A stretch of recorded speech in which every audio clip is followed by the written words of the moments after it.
Ladies and gentlemen, have you ever looked back on a season of your life and thought, that shouldn't have worked out, but somehow it did, or felt a strange pull away from something you thought you wanted only to realize later it saved you?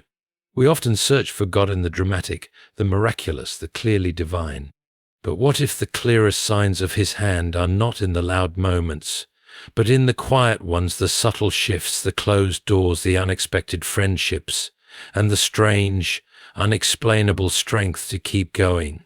What if the invisible is exactly where He's most present? There are moments in life when suffering seems not only unwelcome but unnecessary, when the heart pleads for relief and the heavens remain silent.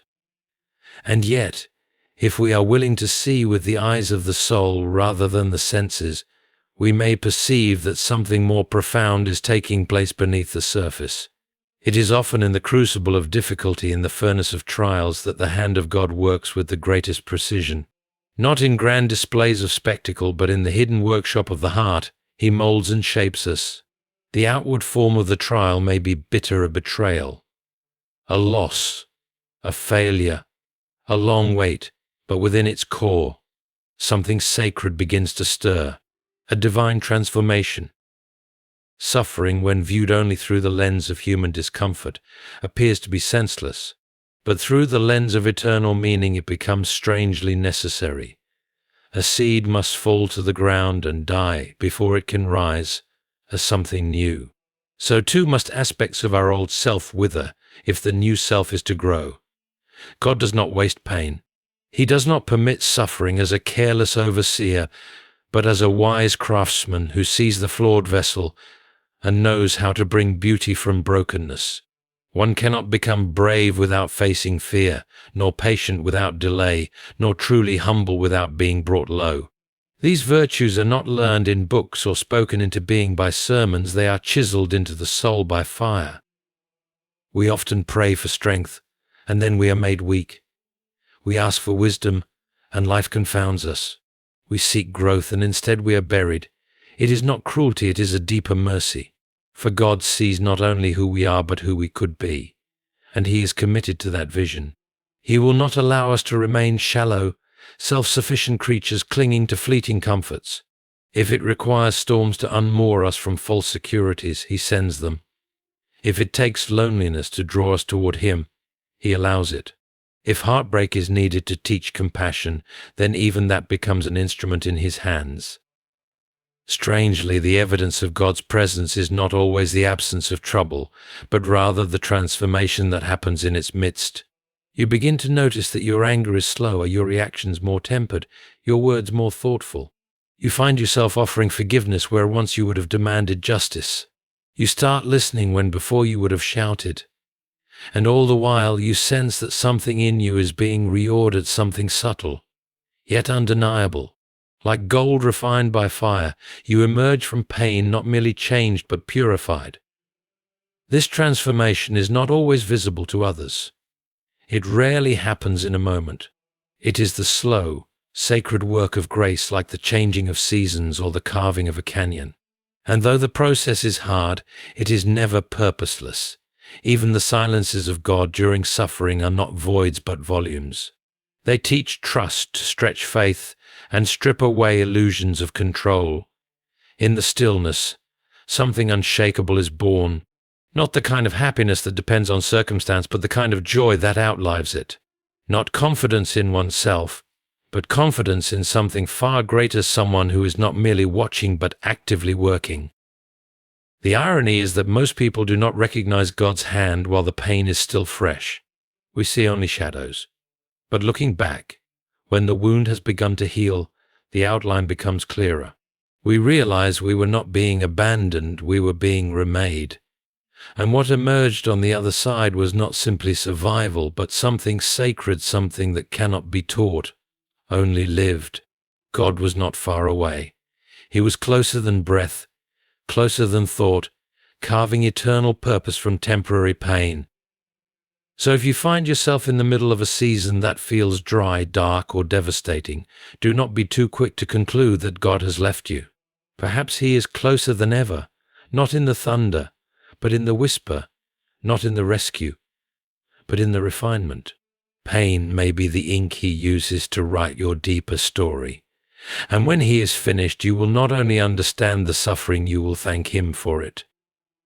There are times in life when everything around you seems to fall into confusion. Circumstances spiral beyond your control. People disappoint, plans collapse, and the world begins to resemble more of a battlefield than a home. It is in these very moments when logic would demand anxiety and emotion would justify panic that a curious thing can happen. A quiet settles within, not loud or boastful, not the absence of all concern, but a deep and unshakable peace that seems to defy the moment. This peace is not natural. It does not come from reasoning things out or controlling the chaos. It is otherworldly. And when it comes, it carries with it the unmistakable trace of something divine. This is often how God makes his presence known, not by calming the storm outside, but by calming the storm within. When people speak of peace, they often mean comfort or relief, something temporary and easily disturbed. But the peace that signals God's hand in a person's life is of a different nature entirely. It is the sort of peace that holds even when questions remain unanswered. It remains when the illness continues, when the job is lost, when the outcome is unknown. It is not rooted in what is happening, but in the presence of someone who never leaves. This peace is not the result of denial or wishful thinking. It is not a refusal to feel or to feel. It is not numbness.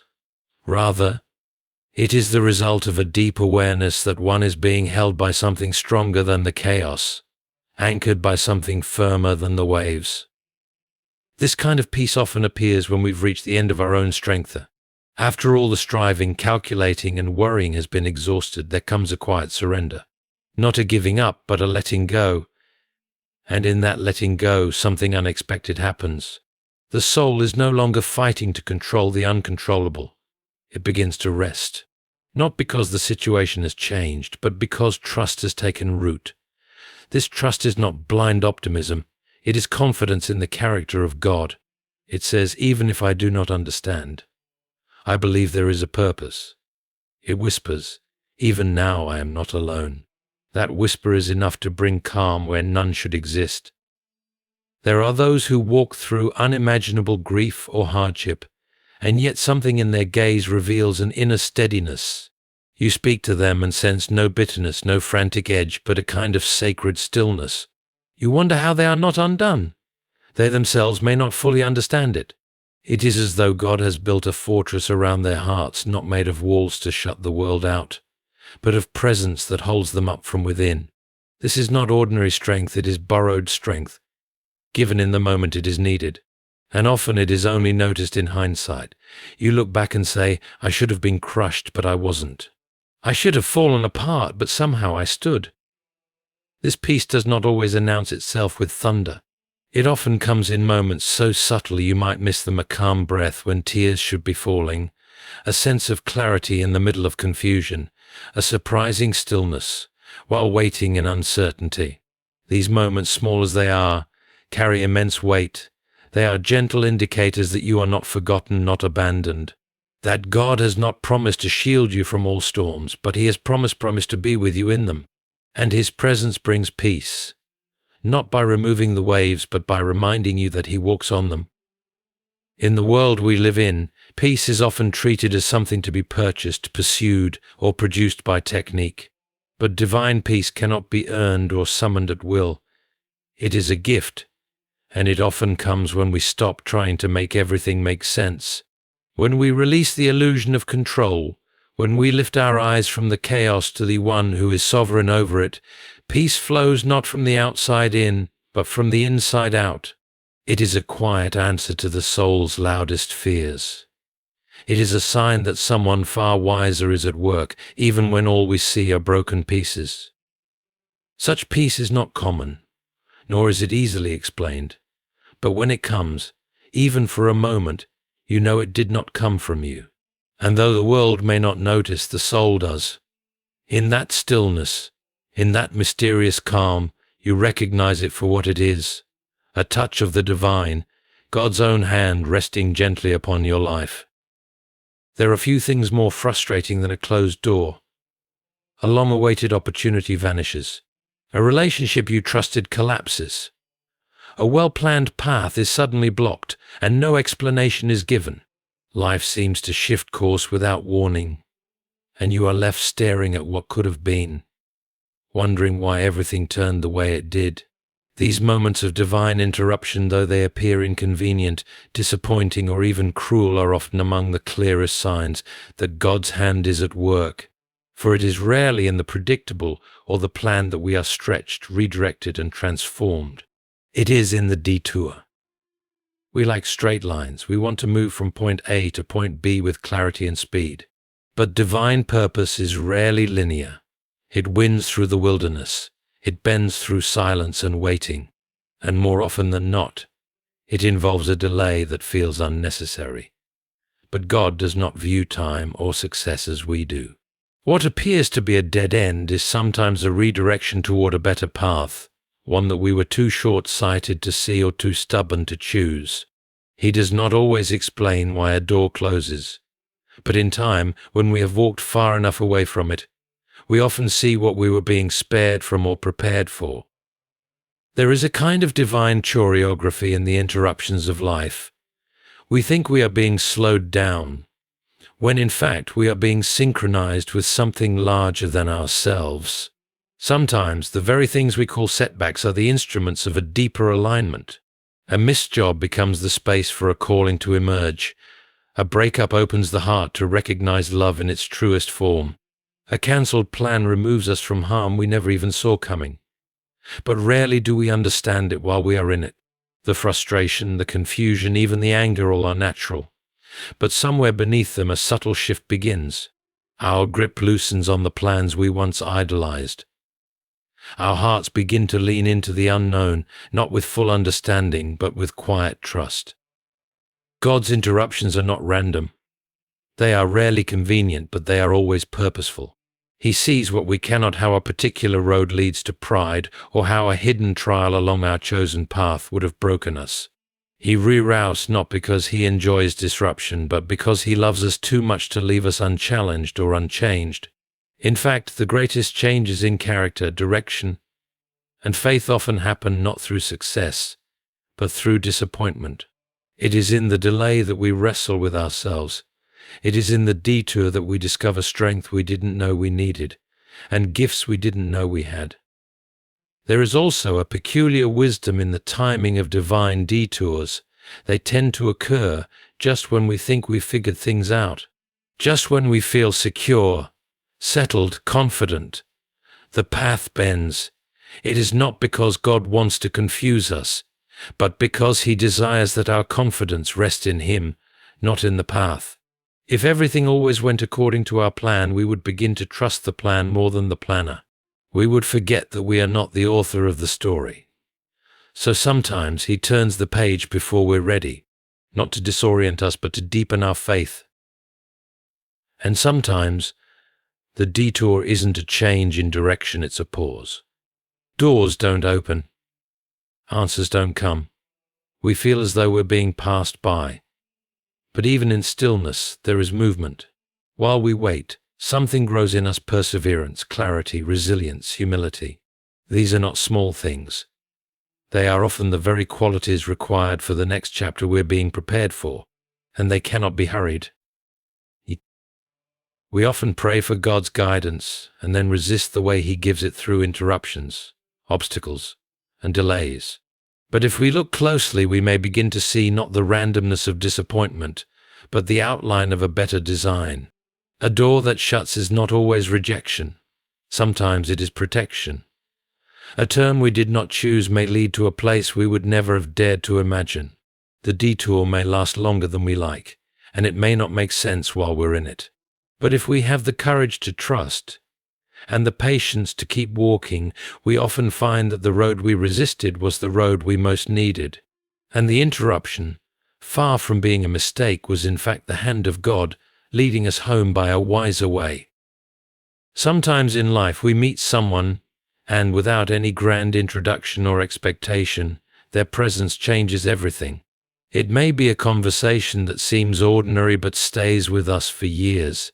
It may be a friendship that begins casually but becomes a lifeline in moments of crisis. Or it may be a stranger whose brief appearance opens a door we never knew existed. These seemingly random encounters are rarely as accidental as they appear. More often than not, they are signs of divine orchestration, quiet movements of God's hand, placing the right people at the right time, not for our comfort alone, but for our growth, our healing, and our calling. Human relationships are never truly neutral. Every person we meet leaves an imprint, whether small or great. But there are certain people whose entry into our lives feels different, as if they carry with them a piece of the answer we were searching for, or a kind of mirror we didn't know we needed.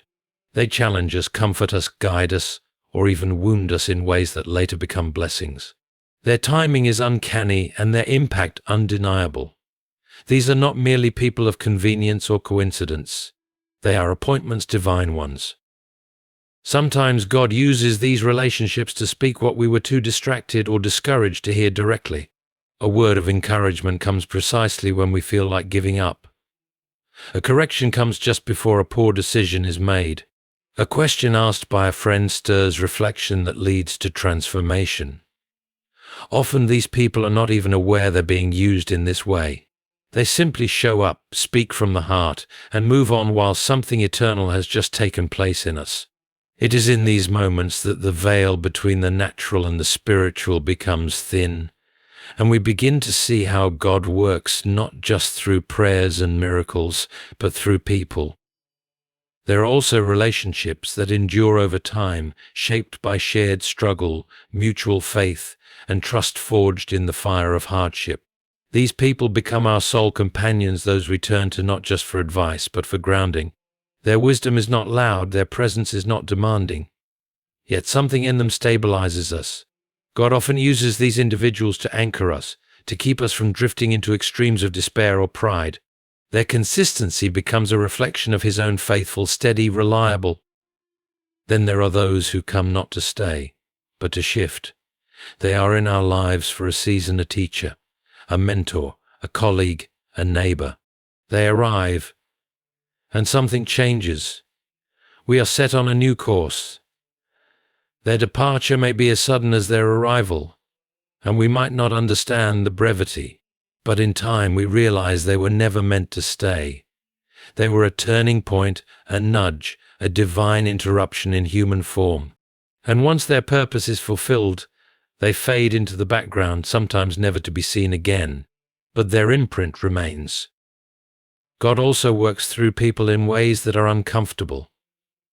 Sometimes He sends those who confront us, expose our blind spots, or test our patience. These people may seem like obstacles, but they are often mirrors.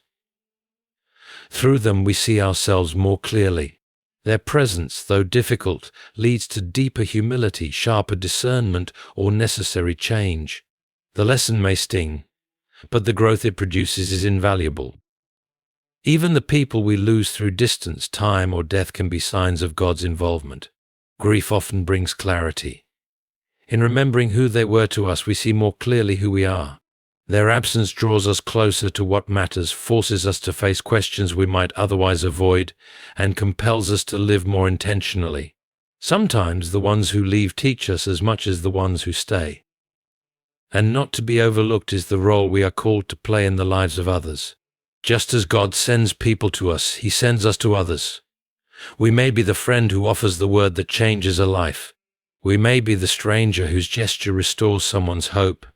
We may be unaware of our impact, but that does not diminish it. When we are sensitive to the prompting of the Spirit, our smallest act may become someone else's miracle. These relationships, timely, surprising, challenging, or enduring, are not random. They are threads in a tapestry we cannot fully see. And though they unfold in the ordinary rhythm of life, they bear the unmistakable signature of divine care. In the presence of such people, we sense not just human kindness or connection, but something greater, the careful, intentional work of a God who knows what we need, who sees farther than we do, and who weaves His will not only through events, but through souls.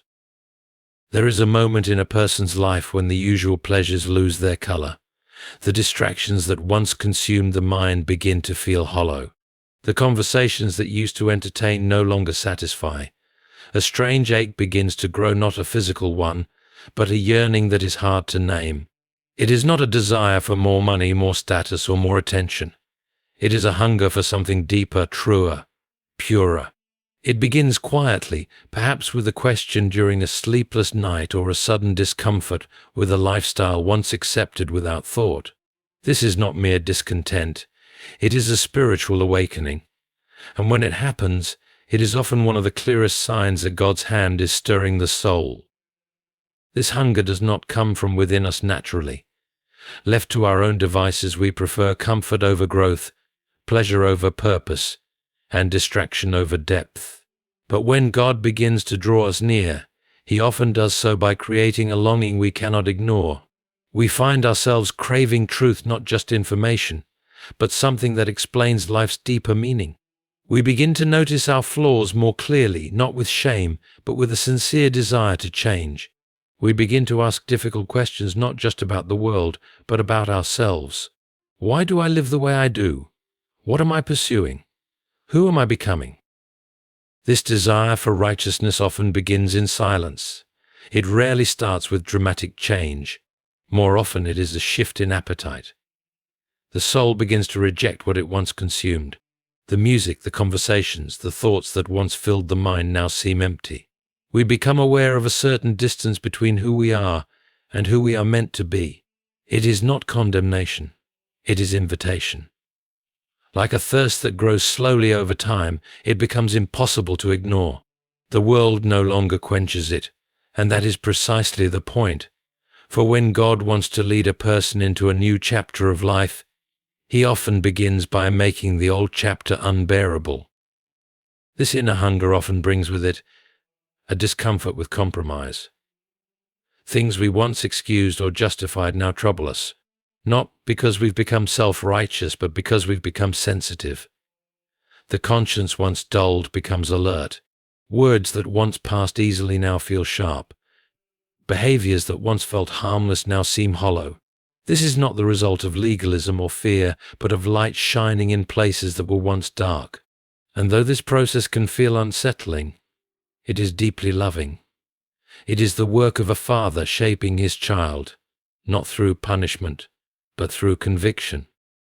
What's most remarkable is that this hunger rarely comes when life is perfect. It often begins in the middle of routine, or even in the middle of success. Everything on the outside may look fine, yet the soul begins to stir. There is an urgency to know more of God, to live more honestly, to walk more closely. The desire to please others begins to lose its grip. The applause of the world begins to sound faint. And in its place, a new desire arises to live in alignment with something eternal. To pursue purity not for appearances, but for intimacy with the one who sees all things as they are. This growing hunger also brings a new lens for the world. The suffering of others no longer feels distant. Injustice can no longer be ignored. We begin to see people differently, not as obstacles or tools, but as souls. Compassion deepens, patience grows, and with that, a new kind of purpose emerges. Life becomes less about achievement and more about obedience, less about image and more about substance. This is not a result of moral effort alone. It is grace working within, shifting the very center of what we value. The hunger for truth and righteousness is not always comfortable. It often isolates. Not everyone understands the change. Old habits resist. Old relationships may falter. But underneath the tension, there is joy, a quiet joy that comes from knowing you are being drawn towards something greater than yourself. This hunger may not be fulfilled all at once. In fact, it is not meant to be. It is a hunger that continues to grow, deepening your need for God, sharpening your discernment, and softening your heart. When such hunger arises, it is not a phase or an emotional swing. It is a signpost. It is heaven touching earth within your soul. God does not create longing without intention. When He stirs hunger, it is because He is preparing to feed it not with shallow answers, but with Himself. There are seasons when nothing seems to move forward, where prayers go unanswered, and silence becomes the backdrop to your faith. Days pass without clarity, and doors remain closed. You begin to wonder if God has gone quiet, or worse, if He is absent altogether. In such seasons many give in to despair or doubt, interpreting the silence as abandonment. But something strange happens when the soul remains still long enough. Beneath the noise of unanswered questions and unmet expectations, a deeper awareness begins to grow. You begin to notice not the absence of God, but the subtle consistency of His presence, not in loud miracles, but in the quiet preservation of your spirit. You begin to realize that your faith has survived not because of your strength, but because you have been sustained. And this quiet sustenance is one of the most mysterious and undeniable signs that God's hand is at work.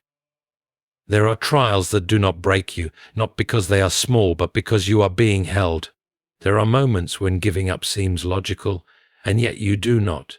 You keep walking, keep hoping, keep breathing. This strength is not always visible even to you. It's in the small choices you make, to forgive when you don't feel like it, to get out of bed when grief presses heavy, to pray when your heart feels numb. You look back and realize you didn't collapse. You stood. You endured. Not perfectly, but faithfully. And that is not something the human heart can sustain on its own. Something, or rather someone, has carried you. The sustaining presence of God often works in ways that are hidden from view. You don't feel an angel standing by your side. You don't always sense divine comfort. And yet, in hindsight, you see that you were being held. That though your emotions wavered and your questions multiplied, you were never alone. People may have failed you. Circumstances may have crushed you. But something within you kept rising. That rising was not from you alone. It was the echo of grace, a quiet but powerful force that upheld you when everything else fell apart. This sustaining hand often becomes most clear in our moral and spiritual preservation. You encounter temptation, fatigue, and confusion. You are tested not just in your circumstances, but in your character. And still, something within you refuses to turn bitter. Something stops you from walking away. That something is not willpower, it is grace. God does not only deliver us from visible danger, He delivers us from inward collapse. And often that deliverance comes not with fanfare, but with quiet reinforcement. You thought you were too weak. You thought your heart would fail. But you kept loving, kept trusting, kept waiting. It is not always the dramatic victories that mark divine involvement. Often it is in your continued softness, your continued hope, your unwillingness to become cold and numb that His presence is revealed. You should have become jaded, but you didn't. You should have stopped praying, but something in you still whispered in the dark. That whisper was not your own invention. It was sustained by one who does not grow tired or sleep. And while the world around you demanded evidence of God through dramatic signs, you carried within you a quieter proof, survival with your soul still intact. This is the slow miracle, the kind that doesn't get headlines or applause. The miracle of not quitting. The miracle of staying tender in a harsh world. The miracle of not letting cynicism win. These are not small things. They are signs of deep, divine involvement. When God sustains a soul through wilderness seasons, He is doing something that is far more precious than we often realize. He is building endurance, shaping character, and preserving your capacity to love. Many of the greatest works of God are invisible in the moment. They are not always about breakthroughs or revelations. Sometimes they are about the quiet persistence of faith in a world that constantly tries to crush it. The fact that your faith still breathes, that your spirit still leans toward the light, that you still believe in goodness despite all the reasons not to, that is grace at work. That is divine sustenance. You may not feel strong. You may not feel victorious. But the evidence of God's hand is not always found in how you feel. It's found in the fact that you are still here, still reaching, still listening, still believing, however faintly. That kind of endurance is not natural. It is the result of being upheld by one whose strength is made perfect in weakness. And that quiet, unseen strength more than any sign or wonder is the proof that God is near. When we step back and look at the quiet signs, divine interruptions, redirections, timely relationships, inner hunger, sustaining grace, and the mysterious preservation of our soul, we begin to see that God's hand has been at work all along, even when we didn't understand it. His presence is not always loud, not always wrapped in miracles or breakthroughs. Sometimes it's in the closed door that protected you, the person who arrived just when you needed them, the ache that led you to seek more, the strength that helped you stand when you had nothing left. These are not coincidences. They are the fingerprints of a loving God, gently shaping your life with patience and purpose. He doesn't always change your circumstances, but He changes you through them. And if you have the eyes to see, the heart to reflect, and the humility to trust, you will begin to notice you were never alone. His hand has always been there, guiding, guarding, shaping, and sustaining you in ways only eternity will fully reveal.